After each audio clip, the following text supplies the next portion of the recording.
Okay, so we're going to take a look at the creating progress invoices within a contract project. We'll have to break this up into multiple videos because this process is kind of long and involved. But we'll get started here.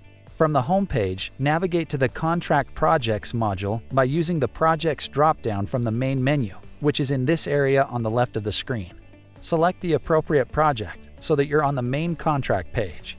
How a contract project works, basically, is we lay out here in the schedule values the phases of what we're charging for this project. And then in the progress invoice, we establish what percentage of work was completed from month to month.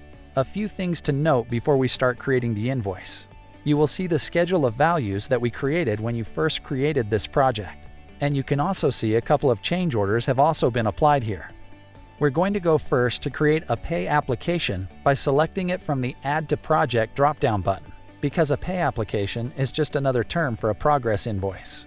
Once we get to the pay application, you'll see that this is all auto-filled with the client info and the specific job info.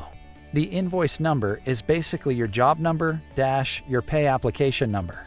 In this case, we've already applied one pay application to this project, so it shows pay application 2 here. Retainage is set up in the project setup screen, but it can be changed here if needed. Basically, retainer is what we can charge for that month. We'll withhold 10% of that each month, and then bill that retention at the end of the project. This is a standard practice in construction. So then, we're going to set this period ending, which we'll set for December 30th. We'll leave invoice date, terms, and due date as is.